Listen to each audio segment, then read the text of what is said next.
Imagine sitting inside of Lambeau Field watching Aaron Rodgers throw a touchdown pass to Devontae Adams. The crowd roars, and the Packers are on their way to another win, adding to their long list of history.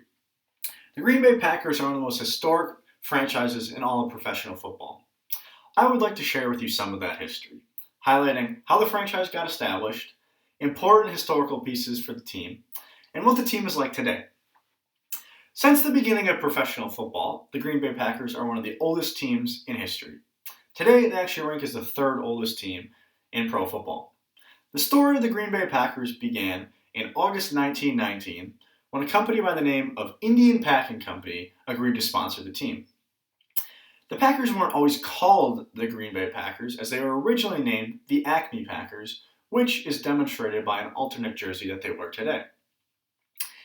In 1921, the Packers were granted permission to join the NFL under the direction of Earl Curly Lambeau. The Packers ended up playing a number of first games, as it was a difficult process for the team to get started. Their first actual game was on September 14th, 1919, against Menominee North End AC out of Menominee, Michigan. They then played their first NFL game on August 27th, 1921, against the Chicago Bears, starting their historical rivalry. Following the startup process, the team began to take shape into a well-established franchise by growing its size. The team started out playing in a small local field in Green Bay until in 1925 they built City Stadium, which held about 6,000 people. City Stadium continued to grow to where it finally got a seat capacity of 25,000. But by playing in a smaller city like Green Bay, that just wasn't enough.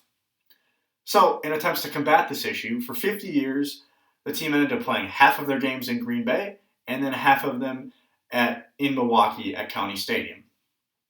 Finally, in 1957, Lambeau Field was created, and the team has continued to renovate it over time, where it now houses over 80,000 people. Over time, the Green Bay Packers have had several other significant seasons, people, events, and success within the organization. The team's on-field success is probably the most notable and most well-represented to the common fan. The team has won a total of 13 World Championships, which is the most by anyone, with 4 of them being Super Bowls and 9 of them coming prior to the NFL's Super Bowl era. Since the team started, they have an overall record of 763 wins, 577 losses, and 38 ties, with a playoff record of 35 wins and 23 losses. Along with the team's on-field success, they've had a number of historic people come through the organization. First off, they've had a number of important players for the team, such as Bart Starr, Don Hudson, Curly Lambeau, Brett Favre, Reggie White, Ray Nitschke, Aaron Rodgers, Paul Hornung, and many more, which are highlighted in the Hall of Fame.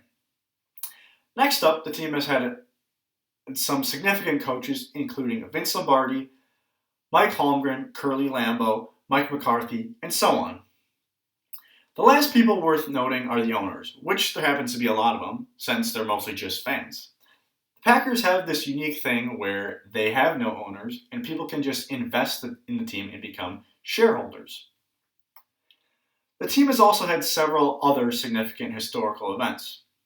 First off, the building and renovating of Lambeau Field was very significant, as it cost a large amount of money in order to make it one of the most historic fields in all of sports. Another significant event that happened in Lambeau Field was the coldest game ever played, being the Ice Bowl against the Dallas Cowboys on December 31st, 1967. This ultimately gave Lambeau Field the nickname of the Frozen Tundra. On top of these events, the Packers have had several other interesting moments that helped shape the team. One of the first interesting facts I would like to share is the addition and nickname of the Cheesehead.